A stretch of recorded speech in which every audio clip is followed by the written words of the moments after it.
Yellow پیلا. اب کیا آپ کے باپ بھی رنگ کو پانی سے الگ نہیں کر پائیں گے؟ کر کے دکھاؤ. کیوں؟ پانی میں جب رنگ پڑ گیا تو پانی نے فوراً رنگ کو اپنے اندر جذب کر لیا اور رنگ نے بھی پانی کو اپنے رنگ میں ڈھال لیا. دونوں طرف سے بات ہوئی نا.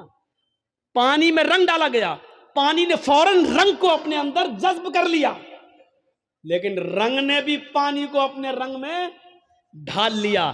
اب آپ رنگ کو الگ کرنا چاہو پانی سے تو رنگ پانی سے الگ نہیں ہو سکتا, اور پانی کو الگ کرنا چاہو رنگ سے تو پانی بھی الگ نہیں ہو سکتا. پھینک دو گے بیکار ہو سکتا ہے لیکن الگ نہیں ہو سکتا ہے.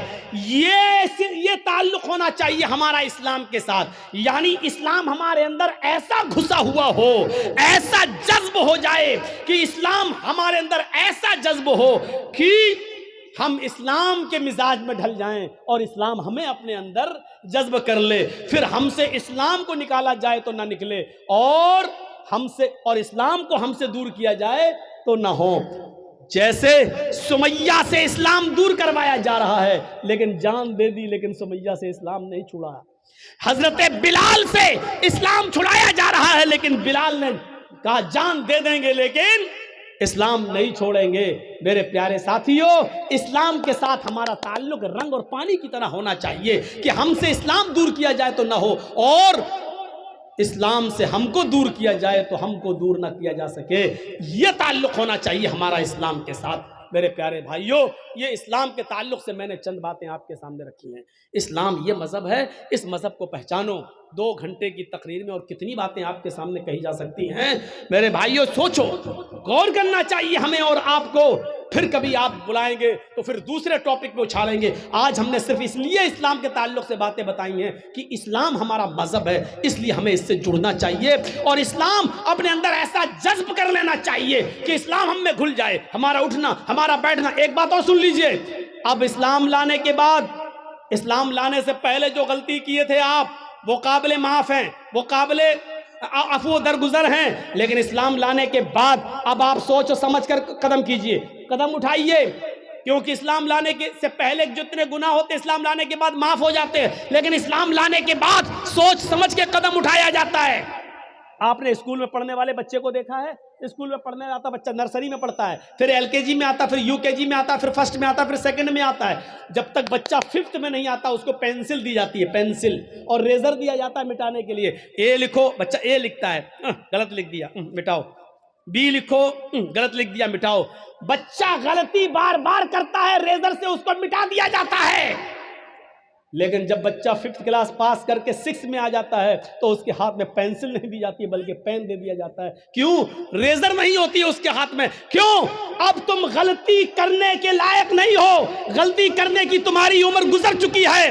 جب تم چھوٹے تھے غلطی کرتے تھے, ریزر سے مٹا دی جاتی تھی. اب جو کچھ بھی لکھ رہے ہو سوچ سمجھ کے لکھنا, کیونکہ اب جو لکھو گے وہ مٹے گا نہیں. میرے بھائیوں, یہی تعلق ہمارا اسلام کے ساتھ ہے. اسلام لانے کے بعد, مسلمان ہو جانے کے بعد پھر کوئی بھی گناہ کا کام ہم سے ہونا نہیں چاہیے, اس لیے کہ اب جو بھی کرو گے وہ اللہ کے فرشتے لکھ لیں گے. وہ مٹنے والا نہیں ہے, وہ ختم ہونے والا نہیں ہے, اور اسی لکھے ہوئے پر ہمارا حساب کتاب ہونا ہے. اسی لکھے ہوئے پر ہمیں جنت ملنا ہے, جہنم ملنا ہے. اس لیے جو بھی قدم اٹھاؤ سوچ سمجھ کے اٹھاؤ. شراب کا گلاس تمہارے ہاتھ میں ہو تو پہلے سوچ لو, جوا کھیلنے جا رہے ہو تو پہلے سوچ لو, اور نماز بھی پڑھنے جا رہے ہو تو پہلے سوچ لو. میرے پیارے ساتھیوں, کہ ہم نماز کیسے پڑھ رہے ہیں, کس کے طریقے پر پڑھ رہے ہیں, حلال روزی کھائی ہے کہ نہیں ہے, رزق حلال کھایا کہ نہیں. اب آپ کو ہر قدم سوچ سمجھ کے اٹھانا ہے. تو اللہ سے ہم دعا کرتے ہیں کہ بارے اللہ ہمیں ہر قدم سوچ سمجھ کے اٹھانے کی توفیق عطا فرما. بارے اللہ ہمارے گناہوں کو معاف فرما دے. اسلام کا تعلق ہمارے ساتھ, ہمیں پانی اور رنگ کی طرح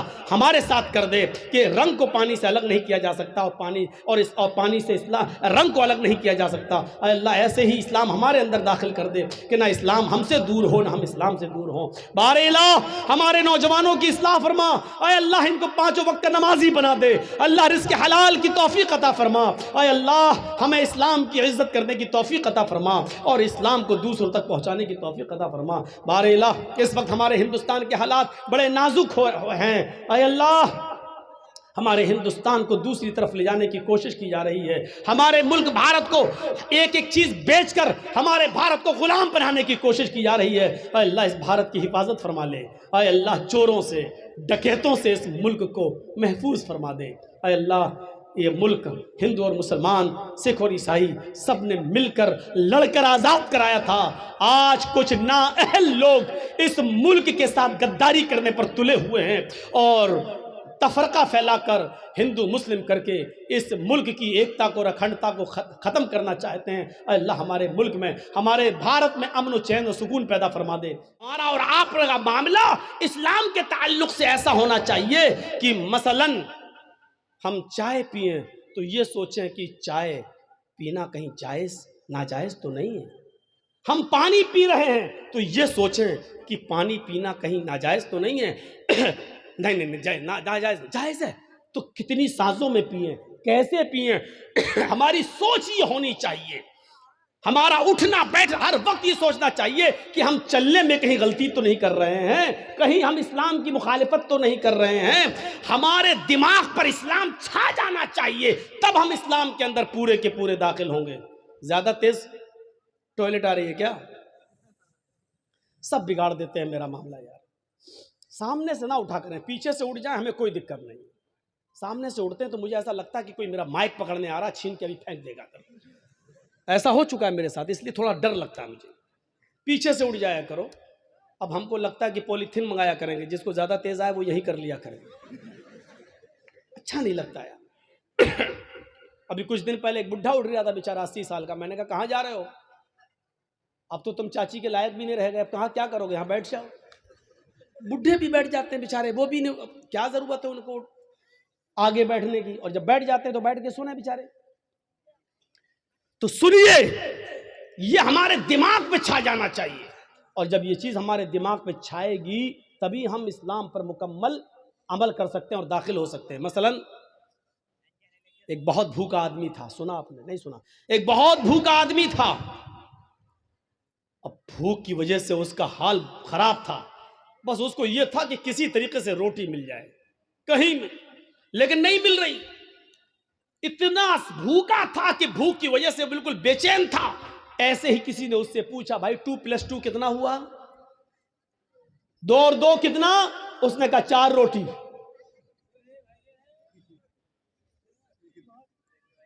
وہ 4 موبائل بھی کہہ سکتا تھا، وہ 4 مائک بھی بول سکتا تھا، وہ 4 گلاس بھی بول سکتا تھا، وہ 4 پلیٹ بھی بول سکتا تھا، لیکن نہیں۔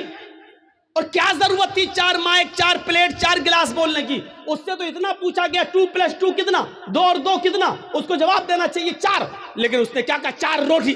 کیوں کہا روٹی؟ کیونکہ اس کے دماغ میں وہی بھرا پڑا تھا کہ ہمیں کھانا کہیں سے مل جائے۔ یہاں تک کہ سوال کا پہلا حصہ تو صحیح دیا، لیکن آگے روٹی کہہ گیا، 4 کے بعد روٹی، کیونکہ اس کے دماغ میں وہ روٹی بھرا ہوا، کھانا مل جائے۔ میرے بھائیوں، یہی ہمارا اسلام کے ساتھ یہی سلوک ہونا چاہیے۔ ہم اٹھیں تو سوچیں کہ اسلام کی مخالفت تو نہیں ہو رہی ہے، ہم بیٹھے تو سوچیں کہ ہمارا بیٹھنا غیر اسلامی تو نہیں ہے، ہم چلیں تو سوچیں کہ ہمارا چلنا غیر اسلامی تو نہیں ہے، ہم شادی کریں تو سوچیں کہ ہمارا چلنا غیر اسلامی تو نہیں ہے، ہم کھائیں پیئیں یا جو محنت، جو بزنس، جو کاروبار کر رہے ہیں اس کے بارے میں سوچیں کہ کہیں غیر اسلامی تو نہیں ہے۔ جب تک ہم ایسا نہیں کریں گے ہم اسلام کے اندر پورے کے پورے داخل نہیں ہو سکتے ہیں۔ اسلام مکمل ایک مذہب ہے، کمپلیٹ، کیونکہ اسلام نے کوئی چیز باقی نہیں چھوڑی ہے۔ میں نے کہا نا، ان لوگوں کی زندگی کے صرف 4 سال کے حالات موجود ہیں، بس عیسیٰ علیہ السلام کے 3 سال کے حالات موجود ہیں۔ آج چلے جائیے عیسائیوں کے پاس اور پوچھئے کہ شادی کیسے ہونی چاہیے، عیسائی نہیں بتا پائیں گے۔ کیوں نہیں بتا پائیں گے؟ ان کو معلوم ہی نہیں ہے۔ کیوں؟ عیسیٰ علیہ السلام نے شادی ہی نہیں کی تھی۔ جب شادی نہیں کی تو ان کو شادی کے حالات معلوم نہیں، شادی کیسے ہونا چاہیے۔ یہ پوری بائبل پڑھ جاؤ، شادی صرف اتنا لکھا ہے کہ اپنی زندگی اگر پاکیزہ گزارنا چاہتے ہو تو شادی کر لو، بس اتنا لکھا ہے۔ اپنی زندگی پاکیزہ گزارنا چاہتے ہو تو شادی کر لو، لیکن شادی کیسے کرو، کس عمر میں کرو، لڑکی بڑی ہونی چاہیے یا چھوٹی ہونی چاہیے، پھر شادی کے بعد بیوی کے ساتھ کس طرح رہو، مہر کتنا ہونا چاہیے، یہ تمام چیزیں بائبل بتانے سے خاموش ہیں۔ وید آپ پڑھیں تو ویدوں میں بھی لکھا ہے کہ رام چندر جی نے بھی شادی کی تھی، لہذا تم وواہ کر کے اپنے آپ کو سرکشت کر لو۔ لیکن شادی کیسے ہونا چاہیے یہ آپ کو نہ ویدوں میں ملے گا، نہ رامائن میں، نہ گیتا کے اندر، کہیں پر بھی آپ چلے جائیے پورا نہ منظر آپ کو نہیں مل سکتا، کیونکہ کوئی دھرم کمپلیٹ نہیں ہے۔ اسلام سے پوچھئے، محمد رسول اللہ سے سوال کیجئے کہ شادی کیسے کرنا چاہیے، تو اللہ کے نبی صلی اللہ علیہ وسلم کی شریعت جواب دے گی جیسے محمد رسول اللہ نے 25 سال کی عمر میں اپنی سے 15 سال بڑی حضرت خدیجہ کو اپنے نکاح میں لائے، یہ نہیں دے گا کہ یہ ہم سے عمر میں بڑی ہے اور اس کا پہلا شوہر طلاق دے چکا ہے یا انتقال کر چکا ہے، یہ بیوہ ہے، کسی کی شوہر مر گیا، یہ اس کے بعد کی ہوئے بچی ہوئی بیوی ہے اور خدیجہ کے 2 بچے بھی ہیں، ہم شادی کر لیں گے تو اس کو بھی سنبھالنا پڑے گا۔ یہ سب نہیں سوچا، بلکہ آپ نے نکاح کر لیا۔ خدیجہ نے پیغام بھیجا تھا، اللہ کے نبی صلی اللہ علیہ وسلم نے اپنے چچا ابو طالب سے مشورہ کرنے کے بعد ایکسیپٹ کر لیا۔ شریعت جواب دے گی کہ بڑی عمر کی عورتوں سے نکاح کرنا کوئی برا نہیں ہے۔ پھر شریعت یہ بھی کہتی ہے، محمد رسول اللہ جواب دیں گے کہ میں نے عائشہ سے بھی نکاح کیا جو ہم سے عمر میں بہت چھوٹی ہیں، لہٰذا اگر کوئی چھوٹی عمر سے شادی کرنا چاہے تو چھوٹی عمر کی لڑکی سے بھی نکاح کیا جا سکتا ہے، اس میں کوئی برائی نہیں ہے۔ لیکن رہنا ویسے، اگر تمہاری بیوی عمر میں بڑی ہے تو ویسے رہو جیسے میں خدیجہ کے ساتھ رہا، اگر تمہاری بیوی عمر میں چھوٹی ہے تو ویسے رہو جیسے میں عائشہ کے ساتھ رہا۔ غور کیجئے، آپ کو ایک ایک چیز کا ثبوت ملتا چلا جائے گا، کوئی چیز باقی نہیں ہے، یہاں تک کہ سونے کے آداب تک لکھے، میاں اور بیوی کو کس طرح اپنی زندگی گزارنا چاہیے وہ تک ملے گا، یہاں تک کہ میاں اور بیوی کے جسمانی اور شاریرک سمبند کیسے ہونا چاہیے جناب محمد رسول اللہ نے اس کو بھی باقی نہیں چھوڑا، اور وہ بھی بتا دیا، کیونکہ اسلام ایک کمپلیٹ مذہب ہے۔ جیسے ماں اور باپ اپنے بچے کو انگلی پکڑ کے چلنا سکھاتے ہیں، ماں کے پیٹ سے بچہ پیشاب اور پائخانہ کرنے کو صاف کرنے کا طریقہ سیکھ کے نہیں آتا، وہ اپنے ماں اور باپ سے سیکھتا ہے، اسی طریقے سے محمد رسول اللہ نے بھی ہمیں انگلی پکڑ کے چلنا سکھایا ہے، سب کچھ بتا دیا ہے کہ تمہیں ایسا کرنا ہے، ایسا کرنا ہے، ایسا کرنا ہے، ایسا کرنا ہے۔ یہ کمپلیٹ مذہب ہے، کمپلیٹ مذہب اسلام، اسی لیے اس کو مذہب کہا گیا ہے۔ باقی اور دوسرے مذہب جو ہیں وہ مذہب نہیں ہے، مذہب نہیں ہے، ازم ہے، ہندو ازم ہے، عیسائی ازم ہے، جین ازم ہے۔ ازم کا مطلب ہوتا ہے جس میں باؤنڈری نہ ہو، اور مذہب کا مطلب ہوتا ہے جس میں باؤنڈیشن ہو، جس میں باؤنڈیشن ہو۔ کچھ جانور حلال ہے، کھا سکتے ہو، لیکن ہر جانور نہیں کھا سکتے ہو۔ چائے پی سکتے ہو، دودھ پی سکتے ہو، لیکن ہر پینے والی چیز نہیں پی سکتے ہو، شراب نہیں۔ اچھا مولانا شراب تو چھوڑو، بیڑی سگریٹ وہ بھی نہیں، ایک باؤنڈیشن ہے۔ مولانا اس پہ بول دیجئے، اس پہ بول دیں گے تو پھر کون بلائے گا، کیونکہ سارا معاملہ تو اسی پہ ٹکا ہوا ہے پورے اورنگ آباد کا۔ اب ٹکا ہے تو کوئی کیا کرے، لیکن اس کی وجہ سے کوئی حق بات بولنا چھوڑ دے، پھر فرق کیا رہ جائے گا، پھر بات کیا رہ جائے گی۔ میرے پیارے ساتھیوں، حق بات اگر آپ کے اور ہمارے خلاف جائے تو جانا چاہیے۔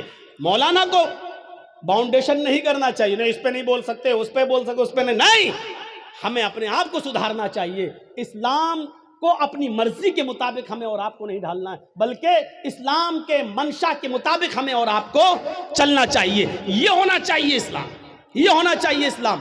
تو میرے بھائیوں، یہ مکمل ایک مذہب اسلام، کمپلیٹ ایک مذہب اسلام۔ اس کے اندر اٹھنا، بیٹھنا، لیٹنا، سونا، جاگنا، کھانا، پینا، شادی بیاہ، ہر چیز کا طریقہ آپ کو اس کے اندر ملے گا۔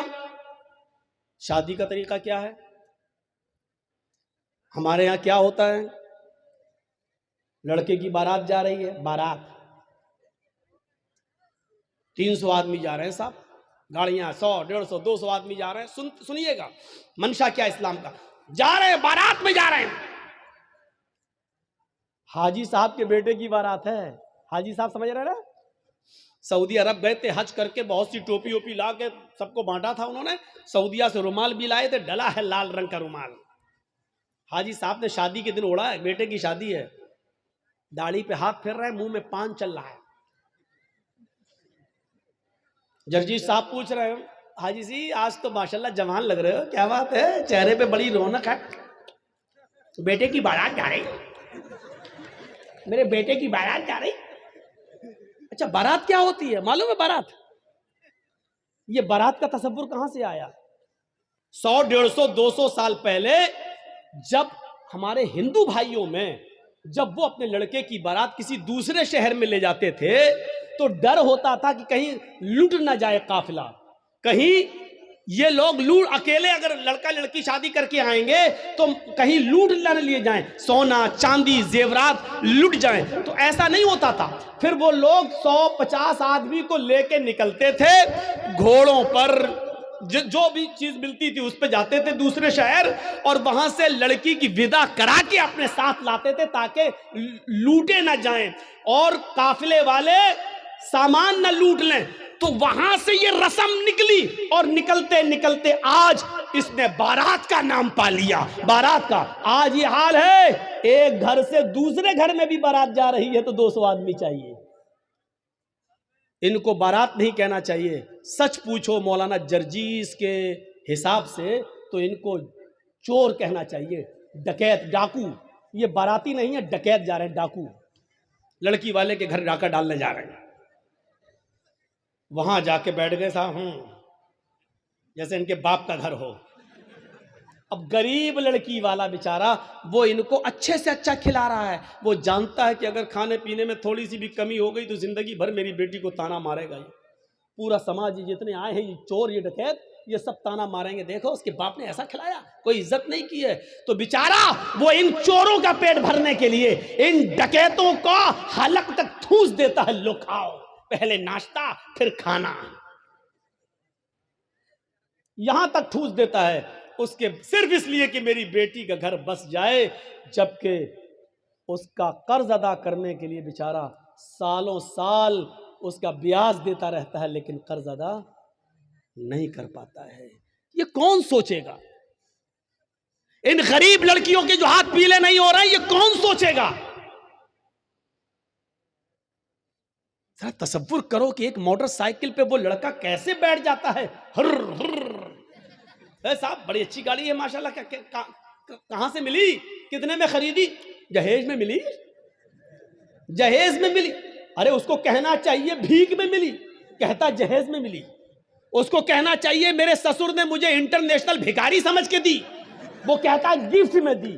نام بدل گئے, دیکھ لیجئے آپ. جو چیز بھیک میں ملی اس کو کہنا جہیز میں ملی, اس کو کہہ رہا جہیز میں ملی. جس کو کہنا چاہیے میرے سسر نے مجھے انٹرنیشنل بھکاری سمجھ کے دیا, بھیک میں دی, اس کو گفٹ کہہ رہا, گفٹ. ارے نام بدل دینے سے حیثیت نہیں بدل دی جاتی ہے. شراب کا نام دوا رکھ دو تو شراب شرابی رہے گی, دوا نہیں ہو جائے گی. مولانا جرجیس کی شیروانی اتار کر کسی سور کو پہنا دو تو کیا وہ سور مولانا جرجیس بن جائے گا؟ لباس بدل دینے سے سور سور ہی رہے گا, گدھا گدھا ہی رہے گا, کتا کتا ہی رہے گا, بھیک بھیک ہی رہے گی. اس کا نام دہیج جہیز رکھ دینے سے معاف کرنا, بھیک کا نام نہیں بدل جائے گا. عورتوں نے ننگے پن کا نام فیشن رکھ دیا. کیا رکھ دیا؟ فیشن. اللہ کے رسول نے تو نہیں کہا وہ فیشن ہے, اللہ کے نبی نے تو کہا نساء کاسیات عاریات. ایک ایسا زمانہ آ جائے گا کہ تم عورتوں کو دیکھو گی کہ وہ کپڑے پہنے ہوں گی لیکن ننگی ہوں گی. اللہ کے نبی نے تو یہ کہا تھا کہ وہ کپڑے پہنے ہوں گی لیکن ننگی ہوں گی. کپڑا پہننے کے باوجود بھی کوئی ننگی ہوتا ہے؟ نہیں. لیکن نبی نے کہا کپڑے تو پہنیں گی لیکن ننگی ہوں گی. کپڑا پہنیں گی لیکن ہاتھ دکھیں گے, کپڑا پہنیں گی لیکن پیٹ دکھے گا, کپڑا پہنیں گی ان کے جسم کا اتارو چڑھاؤ دکھے گا. یعنی وہ ایسے تنگ کپڑے پہنیں گی کہ جس سے اگر کوئی ٹیلر کوئی درجی ان کو دیکھ لے تو ناپ لینے کی ضرورت نہ پڑے.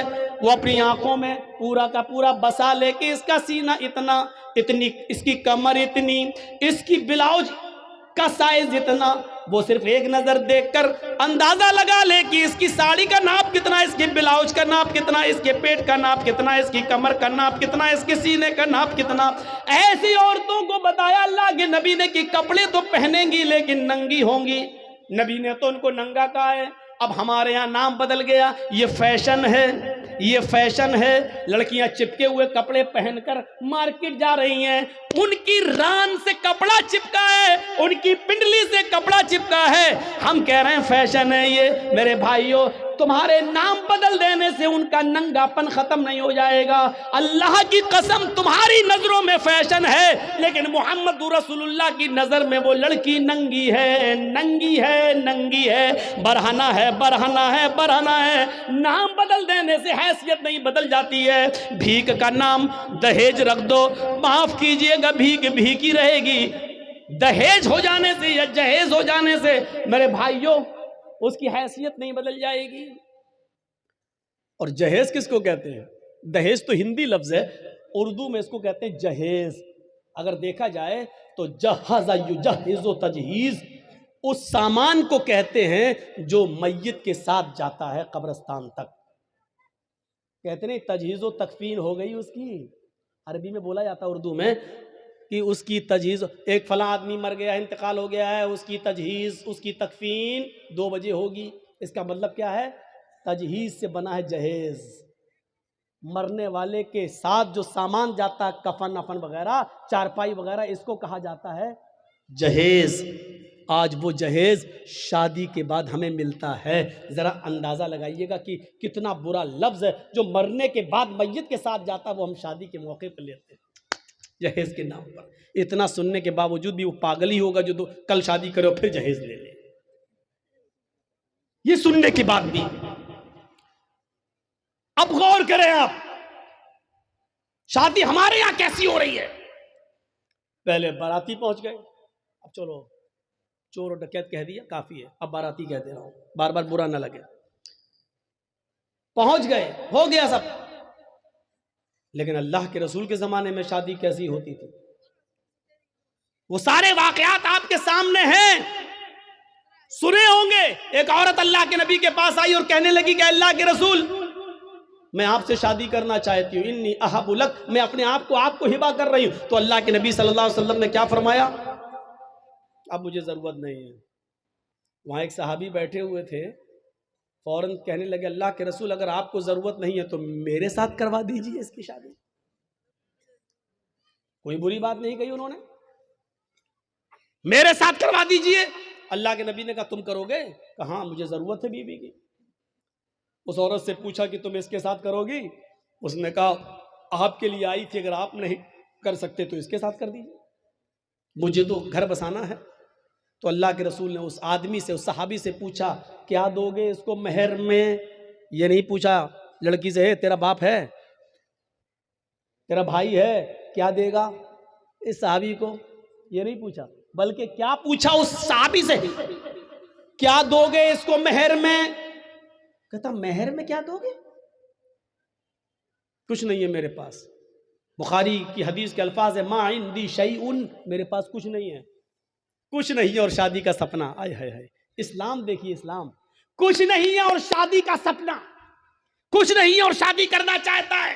اللہ کے نبی نے فرمایا نہ ایسا مت کہو، کچھ نہیں ہے، گھر جاؤ شاید کچھ سامان مل جائے، لے کر آؤ، وہی اس کو مہر دے دیں گے۔ ہاں ٹھیک ہے میں جا رہا ہوں۔ گھر گیا، اپنی ماں سے، باپ سے، بھائی سے، بہن سے، سب سے پوچھ ڈالا کچھ ہے؟ پتہ چلا کچھ نہیں ہے۔ آیا کہ اللہ کے رسول گھر میں کوئی چیز نہیں ملی۔ آپ نے کہا دیکھو تم شادی کرنے جا رہے ہو، بیوی کو کچھ تو مہر دینا پڑے گا نا۔ پتہ چلا مہر نقد ہونا چاہیے، کچھ تو ملے گا۔ کہنے لگے کچھ نہیں ملا۔ اللہ کے نبی نے کہا دوبارہ جاؤ۔ کہا جب کچھ ہے ہی نہیں تو پھر دوبارہ جا کے کیا 50 بار بھی جاؤں گا تو کچھ نہیں ملے گا؟ کہا دوبارہ جاؤ، التمس خاتما من الحدید، لوہے کی انگوٹھی مل جائے تو وہی لے آؤ، سونے کی نہیں، چاندی کی نہیں، لوہے کی انگوٹھی جو آج 5-5, 6-6, 10-10 روپے میں ہمیں سڑکوں پر مل جائے گی۔ اگر لوہے کی انگوٹھی ہی مل جائے تو وہی لے آؤ، وہی دے دو اپنی بیوی کو، ہونے والی بیوی کو۔ وہ کہتا لوہے کی انگوٹھی، چلو جاتا ہوں پوچھتا ہوں، معمولی چیزیں ہوگی گھر میں رکھی ہوگی۔ وہ دوبارہ گھر گیا، وہ صحابی تھوڑی دیر کے بعد گھر سے واپس آتے اور کہتے ما وجدت خاتما من الحدید، اے اللہ کے رسول گھر میں بہت کچھ ڈھونڈا، بہت تلاش کیا، لیکن مجھے لوہے کی انگوٹھی بھی نہیں ملی۔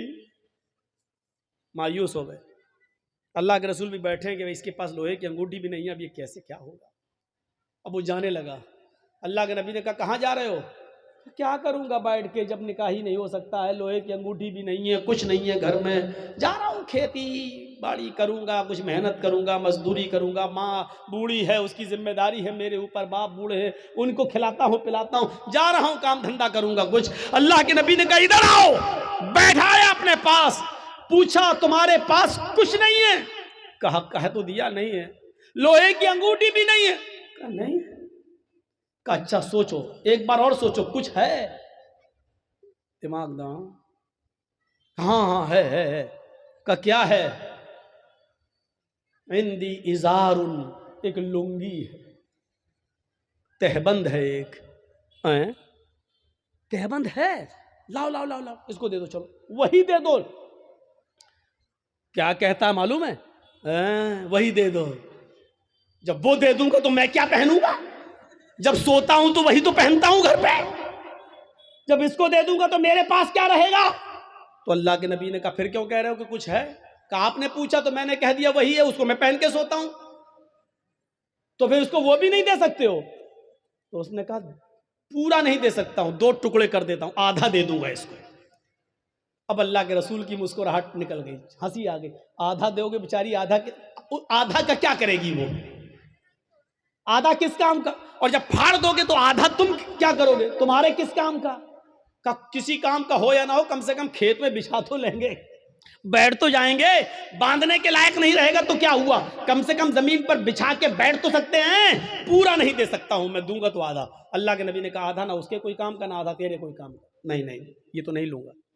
اچھا یہ بتاؤ قرآن کتنا یاد ہے؟ اوہ نوجوانوں سنو، ویڈیو بنانے والوں سنو، اپنے اپنے کیمروں میں قید کرنے والوں سنو، سننا اور پوری تقریر مت سننا، بس وہی سنتے رہنا کہ سب سے بڑا سخت عذاب اس کو ہوگا جو دنیا میں تصویر ہے۔ پوری تقریر مت سننا، بس یہی سنتے رہنا، یہ جملے تمہیں تھپڑ مارتے رہیں گے جب تک دوسرے سال ہمیں بلا نہیں لو، تب تک وہی حدیث تمہیں تھپڑ مارتی رہے گی کہ ہم کیا کیا کرتے ہیں، کتنے بڑے بڑے گناہ کرتے ہیں۔ سنو، کہا قرآن تمہیں کتنا یاد ہے؟ سونا نہیں، چاندی نہیں، کپڑا نہیں، دولت نہیں، یہاں تک کہ بیوی کو دینے کے لیے لوہے کی انگوٹھی بھی نہیں۔ اتنا غریب گھر کا صحابی، لیکن جب اس سے پوچھا کہ تمہیں قرآن کتنا یاد ہے، سر اٹھاتا ہے، کہتا ہے اللہ کے رسول مجھے سورہ ملک یاد ہے، مجھے سورہ حشر یاد ہے، مجھے سورہ جمعہ یاد ہے، مجھے سورہ منافقون یاد ہے، مجھے سورہ نبا یاد ہے، مجھے سورہ قیامہ یاد ہے۔ اللہ کے نبی نے فرمایا کیا تمہیں اتنی صورتیں یاد ہیں؟ کہا ہاں۔ آپ نے کہا کیا تم مجھے منہ زبانی بغیر دیکھے سنا سکتے ہو؟ اس نے کہا۔ آپ نے کہا اتنی صورتیں تمہیں یاد ہیں؟ اس نے کہا ہاں۔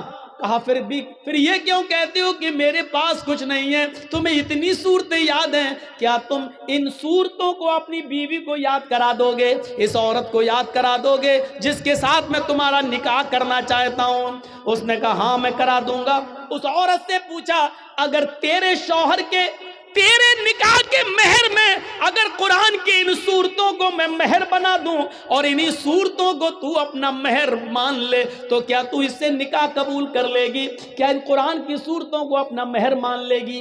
کہنے لگی روتے ہوئے اے اللہ کے نبی، جس عورت کی شادی میں، جس عورت کے نکاح میں قرآن کی صورتیں مہر بن جائیں، اس سے زیادہ بابرکت نکاح کس کا ہو سکتا ہے؟ اس سے زیادہ پاکیزہ نکاح کس کا ہو سکتا ہے؟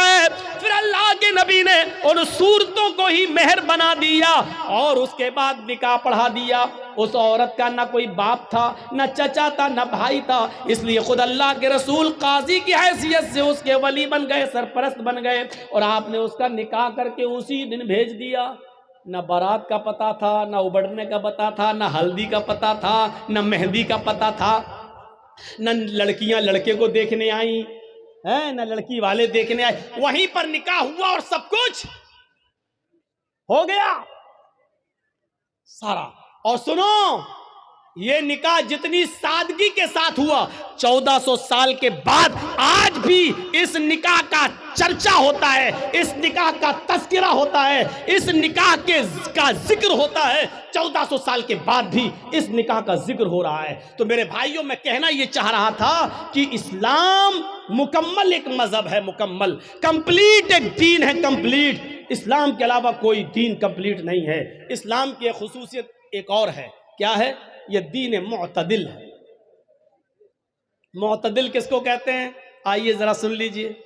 دین معتدل, اعتدال, جس کے اندر میاں نہ روی ہو, جس کے اندر نہ بہت زیادتی ہو نہ بہت کمی ہو.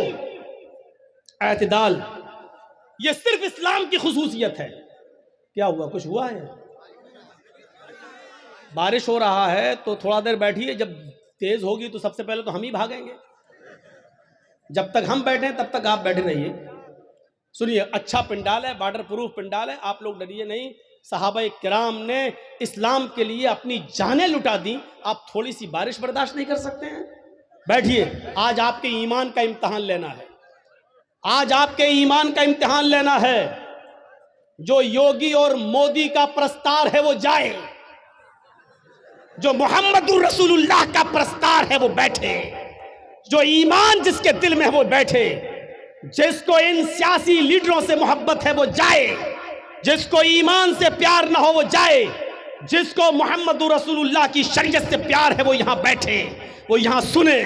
میرے بھائیو, اسلام ایسے ہی نہیں ملا ہے, ایسے ہی نہیں ملا ہے. صحابہ کی قربانیوں کے بعد, ان کی گردنیں کٹنے کے بعد, ان کی شہادتوں کے بعد یہ اسلام ہم تک آیا ہے. سمیہ رضی اللہ تعالیٰ عنہ نے اپنی شرمگاہ میں نیزہ داخل کروایا تھا, لیکن اللہ اللہ کہتی رہی تھی. اس کے دونوں پیر باندھ دیے گئے تھے, چیر دی گئی, جسم سے 2 ٹکڑے کر دیے گئے, لیکن اسلام کو نہیں چھوڑا. آؤ, تم سمیہ جیسی صحابیات کے ایمان پہ بھروسہ کرتے ہو تو بیٹھو. ان کی طرح ایمان اگر تمہارے دلوں میں موجود ہے تو بیٹھو, اور دیکھتا ہوں کہ کون ہے جو بارش کے چند قطروں سے ڈر کے بھاگتا ہے, اور کون ہے جو اپنے ایمان کی مضبوطی کا ثبوت پیش کرتا ہے. میرے پیارے ساتھیوں, آپ کو بیٹھنا ہوگا, اور جس کو جانا ہو جائے. جس کے جیب میں نوٹوں کی گڈی ہو اور بارش کے قطروں سے اس کے بھیگ جانے کا ڈر ہو وہ جائے یہاں سے. مولوی جرجیز کو ایسے جوانوں کی ضرورت نہیں ہے, ایسے جوانوں کی ضرورت نہیں ہے. جرجیز کا راہ بڑا مشکل ہے, جرجیز کا راستہ بڑا کٹھن ہے. ہمارے راستے پر وہ چلے جو کانٹوں پہ چلنا جانتا ہو, ہمارے راستوں پہ وہ چلے جو آگ کے انگاروں پر جس کو ڈر ہو کہ ہمارے پیروں میں پھلک پڑ جائیں گے وہ جائے, اور جس کو امید ہے کہ ہم آگ کے انگاروں پہ چل جائیں گے قرآن و حدیث کی آواز سن کر, جس کو ایمان کے لیے آگ کے انگاروں پہ چلنا گوارا ہو وہ یہاں بیٹھے. اب دیکھتا ہوں کہ کس کے ایمان میں کتنی طاقت ہے اور کس کا ایمان کتنا کمزور ہے. میں نے دونوں چیزیں بتا دی ہیں آپ کے سامنے. اسلام ایک دین معتدل ہے, میاں نہ روی, برابری, اس کے اندر نہ زیادتی ہے نہ کمی ہے. سنیے, اسلام کی پہلی بنیاد 5 چیزوں پر جو رکھی گئی ہے, اس کی پہلی بنیاد کیا ہے؟ کلمہ طیبہ, لا الہ الا اللہ محمد رسول اللہ. یہ کلمہ پڑھنا ضروری ہے, لیکن کسی کو زبردستی پڑھوا کر اس کو مسلمان کرنا اسلام کے اندر حرام ہے. اس کے بعد اسلام کی دوسری بنیاد آتی ہے نماز. نماز فرض ہے, بہت ضروری ہے, لیکن اپنا کام دھندا چھوڑ کے 24 گھنٹے سجدوں پہ سجدے ٹھونکے رہنا, یہ اسلام نے اس کو جائز قرار نہیں دیا ہے. جمعہ کی نماز فرض ہے ہر مسلمان مرد پر, عاقل اور بالغ پر, لیکن جمعہ کی نماز کے لیے صبح آ جاؤ اور شام تک مسجد میں رہ کر سجدوں پہ سجدے کرتے رہو, یہ نہیں سکھایا. بلکہ کہا فَإِذَا قُضِيَتِ الصَّلَاةُ فَانْتَشِرُوا فِي الْأَرْضِ, جب نماز جمعہ ہو جائے تو آپ مسجد خالی کر دو اور رکشہ چلاؤ, لکڑیاں اکٹھی کرو, جنگلوں سے لا کر بازار میں بیچو, محنت کرو, مزدوری کرو, کھیتی کرو, باڑی کرو, اور اپنی بیوی اور بچوں کا پیٹ پالو, ان کے لیے محنت و مزدوری کرو. اسلام نے یہ شکشا دی ہے. نماز فرض ہے, لیکن 24 گھنٹے سجدہ کرنا اسلام کے اندر جائز نہیں ہے. زکوٰۃ غریبوں کی بہت بڑی ہمدردی ہے. آپ کے پاس ایک لمٹ ہے, ہندو دھرم میں بھی زکوٰۃ ہے لیکن لمٹ نہیں ہے. یہ اسلام لمٹ متعین کرتا ہے. کتنا سونا ہونا چاہیے تب کتنی زکوٰۃ ہوگی, چاندی کتنی ہونی چاہیے تب اس پر زکوٰۃ ہوگی. سونا اور چاندی نہیں ہے لیکن پیسہ ہے, کتنا پیسہ ہوگی اس پہ زکوٰۃ ہوگی. آپ کے پاس مچھلیاں کی تالاب ہے تو کتنی مچھلیاں ہونی چاہیے جس پر آپ کے پاس زکوٰۃ ہوگی. آپ کے پاس بکریاں کتنی ہیں کہ جس پر کیا آپ کے اوپر زکوٰۃ فرض ہے. آپ کھیتی باڑی کرتے ہیں, کتنا دھان ہونا چاہیے کہ آپ کے اوپر زکوٰۃ ہے, کتنا گیہوں ہونا چاہیے کہ اس پر آپ زکوٰۃ دیں گے. بارش کے پانی سے کھیتی پیدا ہوئی ہے تو اس پر کتنی زکوٰۃ ہے. بارش نہیں ہوئی ہے, آپ نے پیسہ دے دے کر پانی خرید کر کھیتوں میں دیا ہے تو اس کے پانی سے جو پیداوار ہوئی اس پر کتنی زکوٰۃ ہے. اسلام نے ایک ایک چیز کو کمپلیٹ کر دیا اور بتا دیا ہے. موقع نہیں ہے کہ ان ساری چیزوں کو آپ کے سامنے رکھا جائے, آپ کے سامنے رکھا جائے. آپ اپنے جس مکان میں رہتے ہیں اس پہ زکوٰۃ ہے یا نہیں. ایک مکان کے علاوہ 2-3 پلاٹ آپ نے اور خرید رکھے ہیں, اس پر زکوٰۃ ہے یا نہیں. اگر وہ مکان پلاٹ آپ کے ہیں تو اس پر زکوٰۃ ہے یا نہیں. اگر اس کو بیچنے کے لیے رکھے ہیں, آپ اس کو بیچیں گے, بزنس کر رہے ہیں, اس کو بیچ کر پھر دوسرا خریدیں گے, تو بیچنے کی نیت سے جو آپ نے زمین اور پلاٹ خریدے ہیں تو اس پر زکوٰۃ ہے یا نہیں. ہے تو کتنی ہے. آپ کپڑے کا کاروبار کرتے ہیں, اس پہ زکوٰۃ ہے یا نہیں. جس دکان میں بیٹھتے ہیں اس پہ زکوٰۃ ہے یا نہیں. دکان پہ جو مال رکھا ہے اس پہ زکوٰۃ ہے یا نہیں. یہ تمام چیزیں اسلام نے بتا دی ہیں. اس لیے کہتے ہیں کہ اسلام ایک مکمل مذہب ہے جو کسی دوسرے دھرم کے اندر آپ کو نہیں ملے گا. اتنا لکھا غریبوں کو دو, کتنا دو, کچھ نہیں. کروڑوں والا 1 روپیہ دے کے بھی نکل جا, ہو گیا. لیکن اسلام میں اگر 1 لاکھ روپیہ تمہارے پاس ہے تو 2500 دینا پڑے گا. 2500 اگر 2400 دو گے اور 100 روک لیا تب بھی آپ گناہگار ہیں. یاد رکھیے گا, 1 لاکھ ہے, 2500 آپ پر زکوٰۃ بن رہی ہے. اگر آپ نے 2499 روپے دے دیے اور 1 روپیہ روک لیا تو آپ گناہگار ہیں. اسلامی حکومت ہوگی تو آپ سے جنگ کی جائے گی, آپ سے قتال کیا جائے گا, آپ سے لڑا جائے گا. اگر آپ 1 روپیہ دینے سے منع کریں گے تو آپ کے خلاف جہاد کیا جائے گا. میرے بھائیوں سوچو, یہ اسلامی رولز ہیں. یہ بڑے بیٹھے بڑے بڑے چودھری اور سرمایہ دار, بڑی بڑی بلڈنگوں کے مالک, آج جن کے پاس کروڑوں کی ملکیتیں ہیں, حساب لو تم زکوٰۃ دیتے ہو یا نہیں دیتے ہو اپنے مال کی پوری. اسلامی حکومت ہوتی تو زبردستی لے لیا جاتا, نہیں ہے. وہ کہے گا بے آج تو مولویوں کو سب سے زیادہ سننا پڑتی ہے, آ گئے صبح میرے پاس لینے, بیٹھو 10 بجے اٹھیں گے, صاحب سو رہے ہیں. اللہ کا شکر ادا کرو کہ ان مولویوں نے تمہارے لیے بہت آسانی پیدا کر دی, ورنہ ذمہ داری تمہاری تھی مدرسوں میں پیسہ پہنچانے کی. یہ تمہارے گھر آ کر تمہیں عذاب الہی سے بچا رہے ہیں, تمہارے گھر آ کر. اور تم ان مولویوں کے بارے میں کہتے ہو کہ جاؤ صبح آنا, جاؤ 10 بجے آنا, بھی ہم سو رہے ہیں. یہ زمین کہیں پھٹ نہ جائے, اور اے امیر آدمی, اے چودھری, کہیں تو اس زمین کے اندر دھس نہ جائے. مولویوں کی 2 سال کرونا رہا, کبھی آپ نے سوچا علماء کا کیا ہوا بیچاروں کا, جو مدرسے بند ہوئے ان کا بارے میں سوچا کبھی آپ. ایک مولانا صاحب مسجد میں دعا کر رہے ہیں, وہ ویڈیو بڑا وائرل ہو رہا ہے. 26 سال تک انہوں نے کسی مسجد میں امامت کی. 26 سال کے بعد ان کی تنخواہ کتنی ہوئی؟ 12,000. اب وہ مسجد میں جمعہ پڑھانے کے بعد, جمعہ ختم کرنے سے پہلے دعا کر رہے ہیں, اللہ جب 26 سال میں نے اس مسجد میں جمعہ پڑھایا ہے, اس مسجد میں نماز پڑھائی ہے, آج میری تنخواہ 12,000 ہے. جتنی میری تنخواہ ہے اتنی تنخواہ, اتنا ہی کاروبار, اتنی ہی دولت کا مالک مسجد کے سیکریٹری کو بنا دے, مدرسے کے سیکریٹری کو بنا دے, مسجد کے متولی کو بنا دے. سب چپ. اس نے کہا آمین بولو, آمین بولو. کوئی آمین ہی نہیں بول رہا. کہا کیوں, کیا ہوا؟ تمہیں یہ دعا بری لگ رہی ہے تو کم سے کم مولویوں کے بارے میں بھی تو سوچو. 12 سال سے اس کی تنخواہ 3,000 4,000 سے آیا, 12 سال 26 سال میں اس کی تنخواہ 12,000. یہ قوم کا حال ہے جو اپنے امام کی قدر نہ کر سکے, جو اپنے امام کی تنخواہ نہ بڑھا سکے, جو اپنے امام کو کھاتا اور پیتا ہوا نہ دے سکے, وہ اسلام کے لیے کیا قربانی دے گا؟ کون کرے گا ان کی دیکھ ریکھ؟ میں نے کہا نا, 4 لاکھ مدرسے, 50 لاکھ علماء, نتیجہ 2%. نماز فرض ہے, دن بھر مصلی بچھا کر نماز پڑھنے کی اجازت نہیں. زکوٰۃ فرض ہے, لیکن اسلام نے یہ بھی نہیں کہا کہ تمہارے پاس جو کچھ سب غریبوں میں دے دو اور خود فقیر بن جاؤ. یہ بھی جائز نہیں ہے.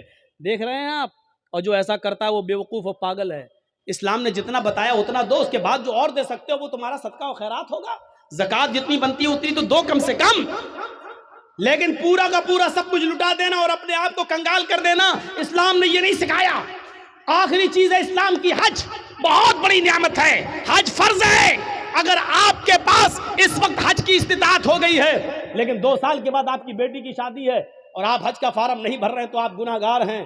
یہ سوچ کر پہلے بیٹی کی شادی کر دیں، اس کے بعد ہم حج کرنے جائیں گے. نہیں، آپ کے پاس حج کا پیسہ ہو گیا، حج کی استطاعت ہو گئی، آپ کو جانا پڑے گا. اس سال فارم بھریے، قسمت میں ہوگا تو آپ کی منظوری آ جائے گی، نہیں ہوگا تو پھر دیکھیے بعد میں دیکھا جائے گا. لیکن بیٹی کی شادی کے انتظار میں آپ رک رہے ہیں تو غلط کر رہے ہیں، کیونکہ بیٹی کی شادی میں خرچ کرنے کی اجازت اسلام نے نہیں دی ہے، لیکن حج کو فرض کیا ہے اور حج کی فرضیت اسلام کے اندر موجود ہے. اور اگر کوئی امیر آدمی جو ابھی تک حج کی استطاعت رکھتا ہے 3-4 لاکھ روپے خرچ کر کے حج کرنے جا سکتا ہے لیکن نہیں جا رہا ہے، اگر اسی حال میں اس کی موت ہو گئی تو مات علی المجوسیہ، تو وہ مجوسیت کی موت مرے گا. یہ اللہ کے نبی نے فرمایا کہ وہ اسلام پر نہیں، مجوسیت کی آگ کا پجاری ہو کر مرے گا، اس کا انتقال اسلام کے اوپر نہیں ہوگا. مات علی المجوسیہ، وہ مجوسیت پر مرے گا. ایک حدیث کے اندر آتا ہے مات علی غیر الفطرہ، وہ اسلام کے خلاف غیر اسلام پر مرے گا، یعنی اس کا انتقال اسلام کے اوپر نہیں ہوگا. ہم نے معمولی چیز سمجھ لیا ہے، لیکن اسلام کے اندر حج فرض ہے، وہاں تک جانا ضروری ہے. لیکن یہ بھی نہیں کہا کہ آپ کے پاس وہاں تک جانے کی طاقت نہیں ہے تو اپنی دکان بیچ دو، دکان کا سارا مال بیچ دو، آپ اپنا مکان بیچ دو اور حج کرنے جاؤ، یہ بھی نہیں کہا ہے. اسلام معتدل ہے، اسلام اعتدال چاہتا ہے، بیچ کا راستہ چاہتا ہے. اگر تمہارے پاس طاقت ہے وہاں تک جانے کی تو جاؤ. زکوٰۃ اگر تم پہ فرض ہو رہی ہے تو دو، رمضان کے روزے تم رکھو، لیکن یہ بھی نہیں کہا کہ مسلسل اور پے در پہ رکھتے چلے جاؤ، ہمیشہ رکھو کبھی نہ چھوڑو، یہ بھی نہیں کہا ہے. اگر ایسا کرتے ہو تب بھی گناہ گار ہو. تو یہ اسلام معتدل ہے، اعتدال اس کے اندر ہے، میان روی اور بیچ کا راستہ ہے. اسلام دین السہل ہے، یہ آسانی چاہتا ہے. میں جانتا ہوں کہ نماز فرض ہے، کسی بھی حال میں معاف نہیں ہے، لیکن مولانا جرجیز کو کرسی سے باندھ دیا گیا ہے. کچھ گنڈے ہم سے جے شری رام کے نعرے لگوا رہے ہیں، مار رہے ہیں. اسی وقت اذان کی آواز آتی ہے اللہ اکبر اللہ اکبر. جرجیز صاحب نماز اس وقت بھی معاف نہیں. دیکھ رہے ہیں آپ، جرجیز صاحب کہہ رہے ہیں ظالموں مار لینا مجھے، لیکن نماز کا وقت ہو گیا، کم سے کم مجھے نماز پڑھ لینے دو. یہ کہنا پڑے گا جرجیز صاحب کو. چھوڑ دیتے ہیں تو ٹھیک ہے، لیکن ہاتھ پیر بندھے ہیں، نہیں چھوڑ رہے ہیں. ایک بار کہیے ظالموں چھوڑ دو مجھے تاکہ میں وضو بنا لوں. انہوں نے کہا نہیں، تمہارے ہاتھ پیر نہیں کھولے جائیں گے. تب بھی نماز فرض ہے. اگر وضو بنانے کی اجازت نہیں دی جا رہی ہے تو دل میں نیت کر لو وضو کی. سن رہے ہیں؟ مار پڑ رہی ہے، دشمن سامنے کھڑا ہے، نوجوانوں تمہارے اوپر تو یہ کچھ بھی نہیں ہو رہا ہے اور پھر بھی تم سوتے رہتے ہو، بنے ہو محمد اسلم، محمد اکرم، محمد اظہر، محمد فلاں. اوہ سنو، مار لگ رہی ہے، ڈنڈوں پہ ڈنڈے برسائے جا رہے ہیں، تھوڑی دیر بعد ہماری روح نکل جائے گی، کیونکہ ان لنچنگ کرنے والوں نے ہمیں چھوڑا نہیں ہے، مار مار کے مار ہی ڈالا ہے. ان کو نشہ ہے کسی طاقت کا، ان کو نشہ ہے کسی کے پاور میں ہونے کا. ان کو معلوم ہے کہ ہم کچھ بھی کر لیں، ہماری کتنی ویڈیو بن جائے، ہمارے اوپر جس کا ہاتھ ہے وہ کچھ نہیں ہوگا. نہ پولیس ہماری FIR کرے گی، اور کرے گی بھی تو سرکار ہمارے مقدمے واپس لے لے گی. ان کو معلوم ہے یہ سب کچھ، اس نشے نے ان کو مجبور کر دیا، لیکن نماز اس حال میں بھی پڑھنا پڑے گی. آسانی کیا ہے؟ نماز فرض ہے، یہ سختی ہے، لیکن آسانی کیا ہے؟ اگر وہ تمہیں وضو نہیں بنانے دے رہے ہیں تو تم دل میں نیت کر لو وضو کی. اگر وہ تمہیں کھول نہیں رہے، قبلے کی طرف تمہارا چہرہ نہیں کرنے دے رہے ہیں تو دل میں نیت کر لو اگر میرا چہرہ کھلا ہوتا تو میں قبلے کی طرف کر لیتا. اے اللہ میرے لیے قبلہ آج بدلنے کی طاقت نہیں ہے، میرے لیے یہ لوگ میرا چہرہ قبلے کی طرف نہیں کر سکتے، لیکن اینما تولوا وجوہکم، ہم جہاں کہیں بھی ہیں، جس طرف بھی میرا چہرہ ہے، تو تو اپنے علم کے اعتبار سے ہر جگہ ہے۔ اے اللہ میری نیت کو ہی میرے لیے قبلہ بنا دے، لیکن نماز پھر بھی پڑھنا پڑے گی۔ اللہ اکبر کہنے کے لیے ہاتھ نہیں اٹھ رہے ہیں، ہاتھ پیر باندھ دیے گئے ہیں، تو زبان سے ہی کہہ دو اللہ اکبر۔ ہاتھ نہیں باندھ پا رہے ہو تو مت باندھو۔ اب اگر تمہیں ہاتھ باندھ کر دعائیں نہیں پڑھنے کا موقع مل رہا ہے تو ایسے ہی پڑھتے رہو زبان سے، الحمدللہ رب العالمین الرحمن الرحیم مالک یوم الدین۔ نماز اس حال میں بھی تمہیں پڑھنا پڑے گی۔ آسانی یہ ہے کہ جس کنڈیشن میں ہو اسی کنڈیشن میں پڑھ لو، لیکن معاف نہیں ہے۔ سہولت بھی دیکھو، وضو کے لیے وضو نہیں بنانے دیا جا رہا ہے تو دل میں نیت کر لو، ہو گیا۔ یہ ہے آسانی۔ اسلام دین السہل ہے، اتنی آسانی دنیا کی کسی مذہب کے اندر نہیں ہے۔ سفر میں رمضان کا روزہ نہیں رکھ سکتے ہو، سفر میں ہے، جا رہے ہو، چھوڑ دو، کوئی مذائقہ نہیں۔ وَإِن كُنتُمْ فِي سَفَرٍ، اگر تم سفر میں ہو تو تم اس روزے کو چھوڑ دو۔ جب سفر پورا ہو جائے، بعد میں جتنے روزے تمہارے چھوٹے ہیں وہ رمضان کے بعد انہیں پورے کر لو۔ میرے بھائی، یہ قرآن اس بات کی اجازت دیتا ہے، شریعت اس بات کی اجازت دیتی ہے۔ آج تمہیں ایک آسانی دین کے اندر سہولت کا ایک منظر دکھاؤں کہ ایک صحابی اللہ کے نبی کے پاس آئے اور آ کر کہنے لگے، اے اللہ کے نبی میں تو برباد ہو گیا۔ اللہ کے نبی نے کہا کیا ہوا؟ کہا میں بتا نہیں سکتا ہوں۔ کہا بتا نہیں سکتا ہو تو راستہ کیسے نکلے گا تیرے لیے؟ کہا اللہ کے نبی شرم آتی ہے، کیسے بتاؤں؟ کہا ان اللہ لا یستحی من الحق، اللہ تعالیٰ حق بات سے نہیں شرماتا۔ اس نے کہا اللہ کے رسول روزے کی حالت میں بیوی سے ہم بستری کر لیں۔ رمضان کا روزہ تھا، فرض روزہ میں رکھا ہوا تھا اور روزے کی حالت میں بیوی سے ہم بستری کر لیں۔ اللہ کے نبی نے کہا اوف، تو چلیے ہو گئی غلطی، کوئی بات نہیں، کفارہ ادا کر دو۔ کفارہ مطلب پراشچت، کفارہ ادا کر دو، اس کا دنڈ ہے، اسلام نے بتایا ہے، وہ پورا کر لو۔ کہنے لگا نہیں معلوم کیا ہے؟ اللہ کے نبی نے کہا ایک غلام آزاد کر دو۔ ایک غلام، اس زمانے میں آدمی عورتیں بیچے جاتے تھے، خریدے جاتے تھے، اللہ کے نبی نے کہا ایک غلام آزاد کر دو۔ کہتا غلام؟ کہاں؟ کہ اللہ کے رسول مجھے تو خود دوسرے کی زندگی ہو گئی، غلامی کرتے کرتے دوسرے کی غلامی کرتے کرتے پوری زندگی ہو گئی ہماری، میں کیسے غلام خرید کے آزاد کر دوں؟ نہیں کر پاؤں گا۔ اللہ کے نبی صلی اللہ علیہ وسلم نے فرمایا اچھا تو غلام آزاد نہیں کر سکتا؟ کہ نہیں، تو دوسرا آپشن بھی ہے۔ کہ کیا ہے؟ کہ تم 60 روزے رکھو، شہرین متتابعین، مسلسل، کنٹینیو، ریگولر۔ کتنے روزے رکھو؟ 60۔ اس نے کہا 60؟ کہ یہ بھی نہیں ہو پائے گا، وہ بھی کنٹینیو سمجھ رہے ہیں نا؟ اگر 55 روزے 55 روزے رکھ لیے اور ایک چھوڑ دیا، نہیں ایک دن سستا لیں بعد میں پھر رکھیں گے، ایک چھوڑ دیا تو 55 بیکار، اب پھر 1 سے 60 رکھو۔ اگر بخار آ گیا، بیمار ہو گئے، کوئی بات ہو، وہ ایک الگ بات ہے، وہ ایک مجبوری ہے۔ لیکن سوچو جو لوگ روزے کی حالت میں، جن کی نئی شادی ہوتی ہے، اس لیے ان سے کہا کہ زیادہ روزے کی حالت میں تھوڑا دور ہی رہو، روزے کی حالت میں بیوی سے۔ کیوں کہا؟ کیونکہ نئی شادی ہوئی ہے، تھوڑا قریب آؤ گے، دل بہک گیا، کہیں ایسا نہ ہو کہ روزہ ہی خراب کر بیٹھو۔ تو اللہ کے نبی صلی اللہ علیہ وسلم نے منع کیا ہے، روزے کی حالت میں زیادہ قریب مت ہو، رات پوری پڑی ہے، دن میں قریب مت ہو۔ تو اس نے کہا اللہ کے رسول 60 روزے وہ بھی مسلسل پیدر پر نہیں رکھ پاؤں گا۔ آپ نے کہا کیوں؟ کہا ایک روزے میں تو یہ حالت ہو گیا، بیوی سے مل بیٹھا، 60 نہیں رکھ پاؤں گا۔